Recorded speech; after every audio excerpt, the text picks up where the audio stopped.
ओम शांति। आज 14 फरवरी 2025 के साकार मधुरमा वाक्य हैं मधुबन से। मीठे बाप दादा जी ने कहा, मीठे बच्चे, तुम्हें श्रीमत मिली है कि आत्म अभिमानी बन बाप को याद करो। किसी भी बात में तुम्हें आर्ग्यू नहीं करना है। याद कैसे करना है? आत्मा समझ, आत्मिक स्थिति में स्थित होकर के जब हम उस परमात्मा को याद करते हैं तो जन्मों जन्मों के विकर्म दग्ध होते हैं और आत्मा पवित्र बनती जाती है। प्रश्न है, बुद्धि योग स्वच्छ बन बाप से लग सके उसकी युक्ति कौन सी रची हुई है? उत्तर है 7 दिन की भट्टी।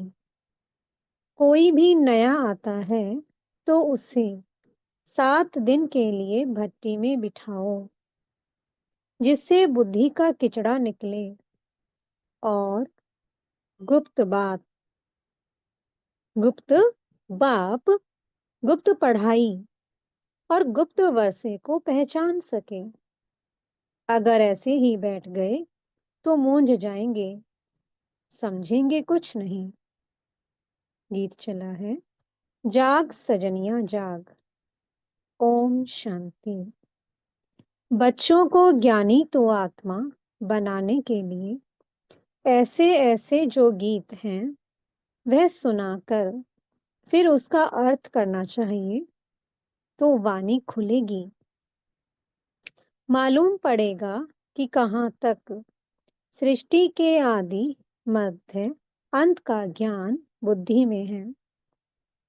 तुम बच्चों की बुद्धि में तो ऊपर से लेकर मूल वतन, सूक्ष्म वतन, स्थूल वतन के आदि मध्य अंत का सारा राज जैसे कि चमकता है।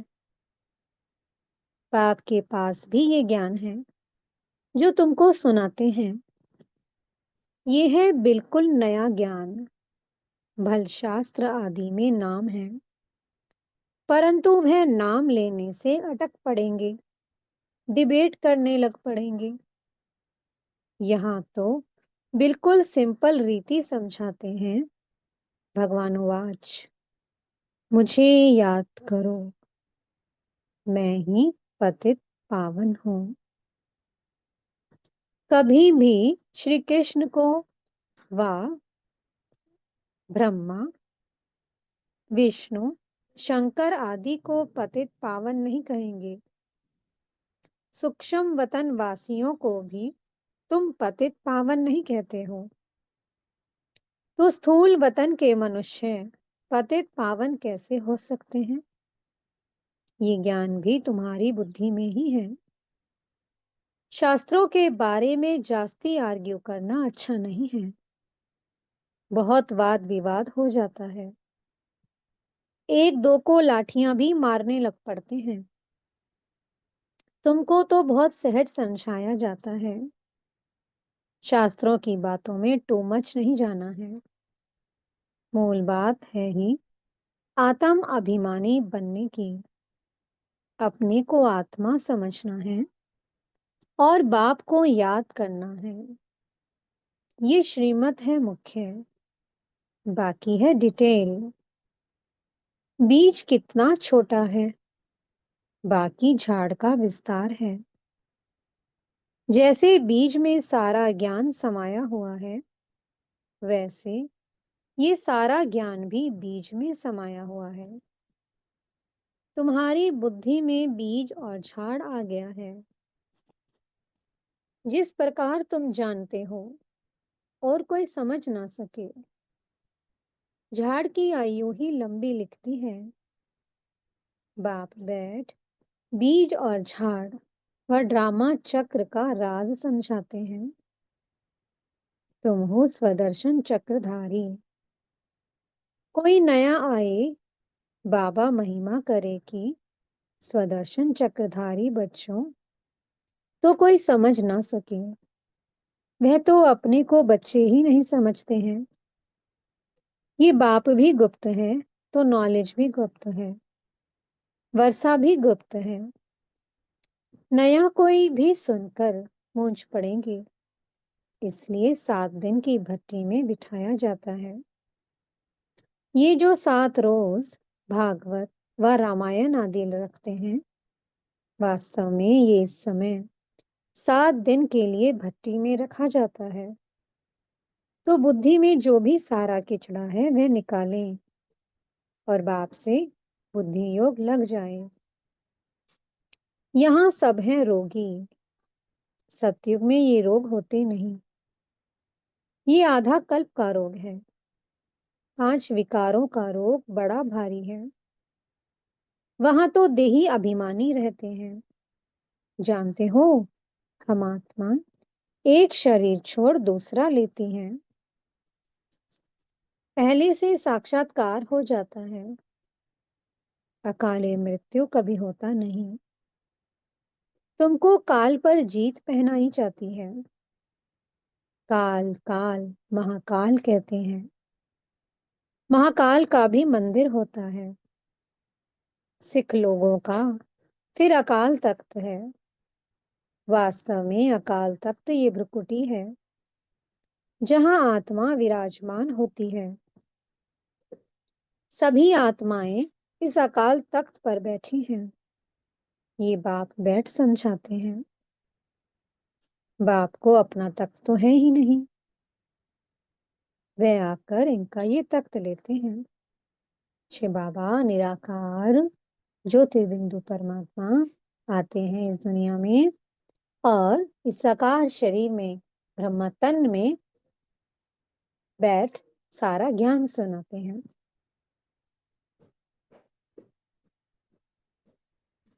इस तख्त पर बैठकर तुम बच्चों को ताउसी तख्त नशीन बनाते हैं। तुम जानते हो वह ताउसी तख्त कैसा होगा, जिस पर लक्ष्मी नारायण विराजमान होते होंगे। ताउसी तख्त तो गाया हुआ है ना। विचार करना है, उनको भोलानाथ भगवान क्यों कहा जाता है। भोलानाथ भगवान कहने से बुद्धि ऊपर चली जाती है। साधु संत आदि उंगली से इशारा भी ऐसे देते हैं ना कि उनको याद करो।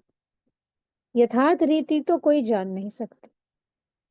अभी पतित पावन बाप सम्मुख में आकर कहते हैं, मुझे याद करो तो तुम्हारे विकर्म विनाश हो जाएं। गारंटी है, गीता में भी लिखा हुआ है। परंतु तुम गीता का एक मिसाल निकालेंगे तो वह 10 निकालेंगे, इसलिए दरकार नहीं है। जो शास्त्र आदि पढ़े हुए हैं वह समझेंगे, हम लड़ सकेंगे। तुम बच्चे जो इन शास्त्रों आदि को जानते ही नहीं हो, तुम्हें उनका कभी नाम भी नहीं लेना चाहिए। सिर्फ बोलो, भगवान कहते हैं मुझ अपने बाप को याद करो। उनको ही पतित पावन कहा जाता है। गाते भी हैं, पतित पावन सीताराम। सन्यासी लोग भी जहां तहां धुन लगाते रहते हैं।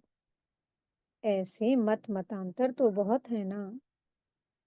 ये गीत कितना सुंदर है। ड्रामा प्लान अनुसार कल्प कल्प ऐसे गीत बनाते हैं। हर कल्प बनते हैं ऐसे गीत, जैसे कि तुम बच्चों के लिए ही बनाए हुए हैं। ऐसे ऐसे अच्छे अच्छे गीत हैं, जैसे नैनहीन को राह दिखाओ प्रभु। प्रभु कोई श्री कृष्ण को थोड़े कहते हैं। प्रभु व ईश्वर निराकार को ही कहेंगे। यहाँ तुम कहते हो बाबा परम पिता परमात्मा है तो वह भी आत्मा ना। भक्ति मार्ग में बहुत टू मच चले गए हैं। यहाँ तो बिल्कुल सिंपल बात है।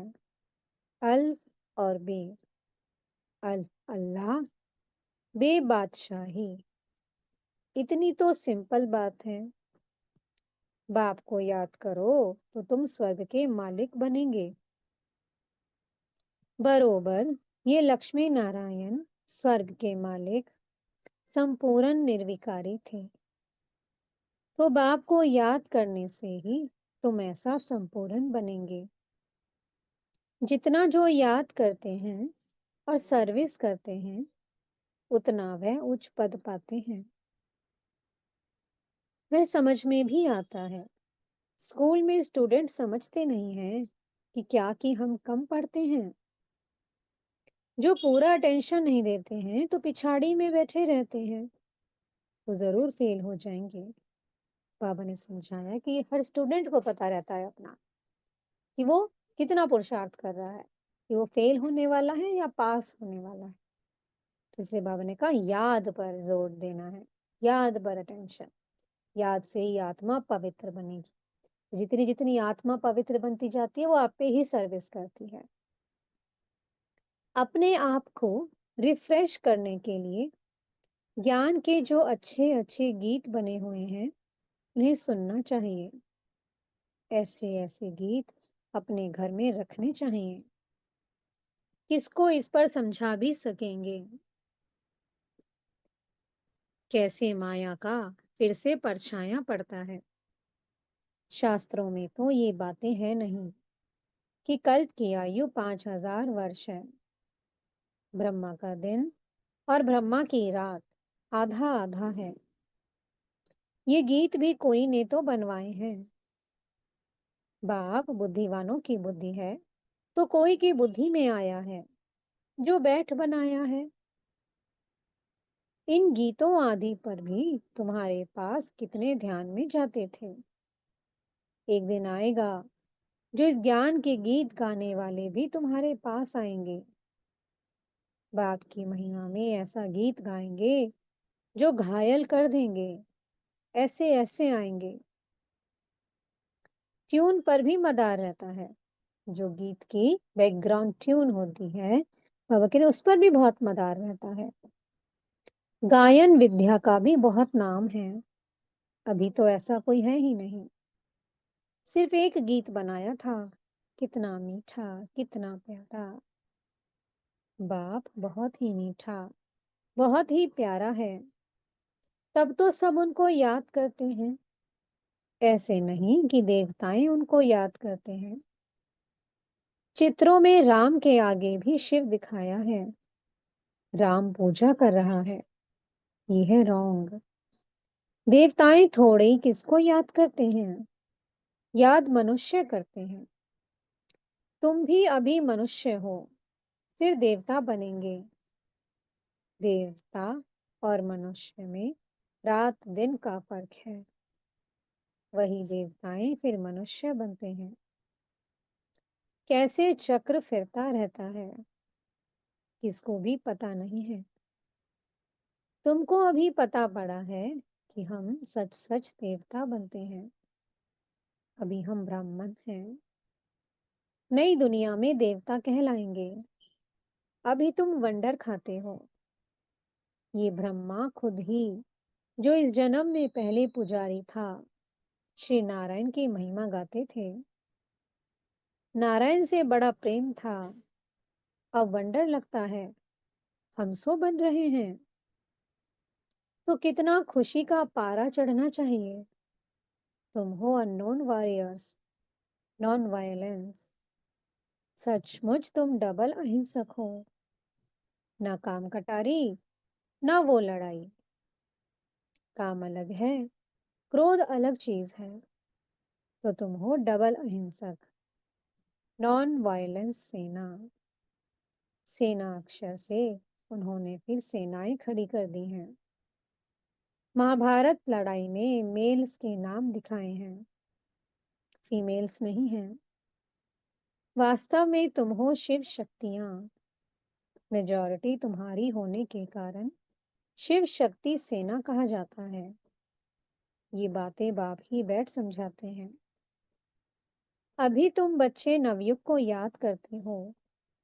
दुनिया में कोई को भी नवयुग का मालूम नहीं है। वह तो समझते हैं नवयुग 40,000 वर्ष बाद आएगा। सतयुग नवयुग है, ये तो बड़ा क्लियर है। तो बाबा राय देते हैं, ऐसे ऐसे अच्छे गीत भी सुनकर रिफ्रेश होंगे और किसको समझाएंगे भी। ये सब युक्तियां हैं, इनका अर्थ भी सिर्फ तुम ही समझ सकते हो। बहुत अच्छे अच्छे गीत हैं। अपने को रिफ्रेश करने के लिए ये गीत बहुत मदद करते हैं। अर्थ करना चाहिए तो मुख भी खुल जाएगा, खुशी भी होगी। बाकी जो जास्ती धारणा नहीं कर सकते हैं, उनके लिए बाप कहते हैं, घर बैठे बाप को याद करते रहो। गृहस्थ व्यवहार में रहते सिर्फ ये मंत्र याद रखो, बाप को याद करो और पवित्र बनो। आगे पुरुष लोग पत्नी को कहते थे कि भगवान को तो घर में भी याद कर सकते हैं, फिर मंदिरों आदि में भटकने की क्या दरकार है। हम तुमको घर में मूर्ति दे देते हैं, यहाँ बैठ याद करो। धक्का खाने क्यों जाती हो। ऐसे बहुत पुरुष लोग स्त्रियों को जाने नहीं देते थे। चीज तो एक ही है, पूजा करना है और याद करना है। जबकि एक बार देख लिया, फिर तो ऐसे भी याद कर सकते हैं। श्री कृष्ण का चित्र तो कॉमन है, मोर मुकुटधारी। तुम बच्चों ने साक्षात्कार किया है, कैसे वहां जन्म होता है, वो भी साक्षात्कार किया है। परंतु क्या तुम उसका फोटो निकाल सकते हो। एक्यूरेट कोई निकाल ना सके। दिव्य दृष्टि से सिर्फ देख ही सकते हैं, लेकिन बना नहीं सकते। हाँ, देखकर वर्णन कर सकते हो, बाकी वह पेंट आदि नहीं कर सकते। बल होशियार पेंटर हो, साक्षात्कार भी करे तो भी एक्यूरेट फीचर्स निकाल ना सके। क्योंकि है श्री कृष्ण संपूर्ण सतो सतो प्रधान आत्मा, उनका कोई फीचर्स निकाल नहीं सकता। तो बाबा ने समझाया, कोई से आर्ग्यू जास्ती नहीं करना है। बोलो, तुमको पावन बनने से काम है और शांति मांगते हो तो बाप को याद करो और पवित्र बनो। पवित्र आत्मा यहाँ रह ना सके, वह चली जाएगी वापस। आत्माओं को पावन बनाने की शक्ति एक बाप में है, और कोई पावन बना नहीं सकता। तुम बच्चे जानते हो, ये सारी स्टेज है, इस पर नाटक होता है। इस समय सारी स्टेज पर रावण का राज्य है, सारे समुद्र पर सृष्टि खड़ी है। ये बेहद का टापू है, वो है हद के, और ये है बेहद की बात, जिस पर आधा कल्प दैवीय राज्य और आधा कल्प आसुरी राज्य होता है। यूं खंड तो अलग अलग हैं, परंतु ये है सारी बेहद की बात। तुम जानते हो, हम गंगा जमुना नदी के मीठे पानी के कंठे पर ही होंगे। समुद्र आदि पर जाने की दरकार नहीं रहती। ये जो द्वारिका कहते हैं, वे कोई समुद्र के बीच में होती नहीं है।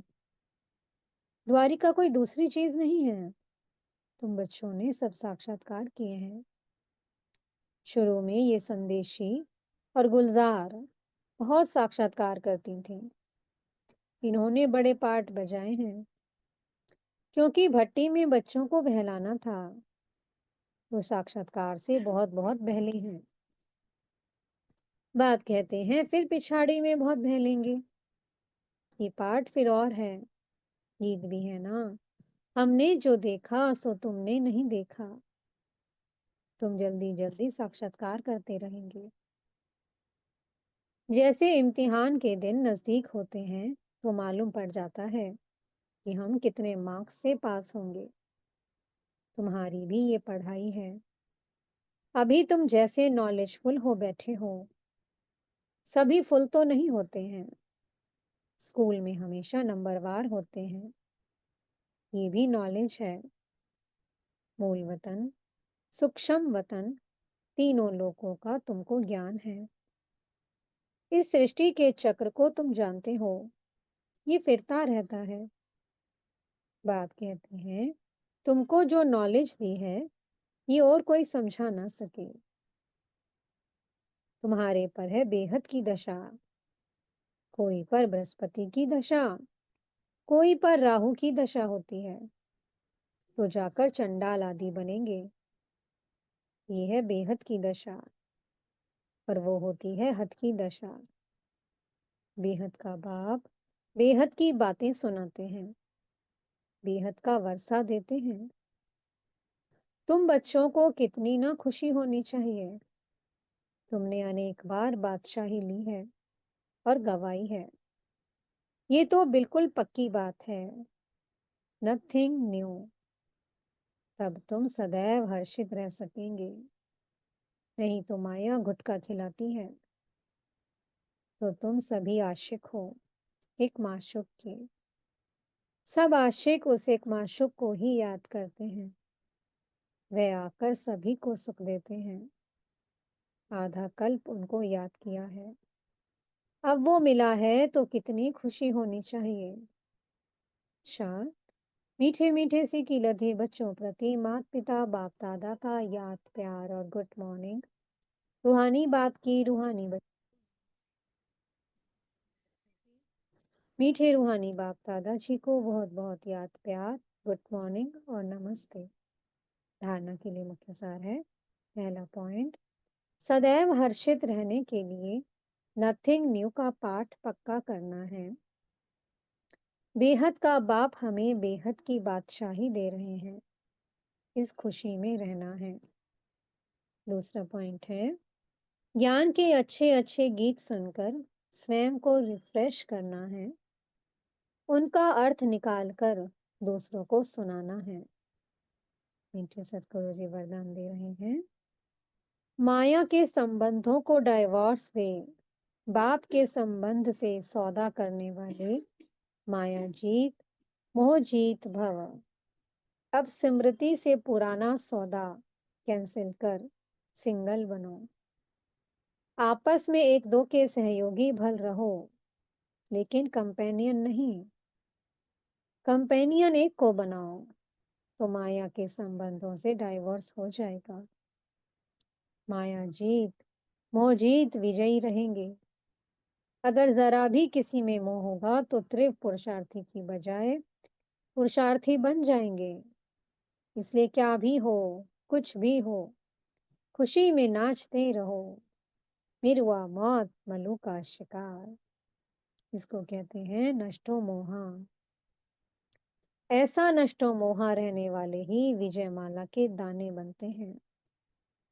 स्लोगन है, सत्यता की विशेषता से डायमंड की चमक को बढ़ाओ। व्यक्ति इशारे हैं, एकांत प्रिय बनो, एकता और एकाग्रता को अपनाओ। बाप दादा चाहते हैं कि हर बच्चा एक रस श्रेष्ठ स्थिति के आसनधारी, एकांतवासी, ऐशरीरी, एकता स्थापक, इकोनॉमी का अवतार बने। एक दो के विचारों को समझ सम्मान दे, एक दो को इशारा दे, लेन देन कर आपस में संगठन की शक्ति का स्वरूप प्रत्यक्ष करे।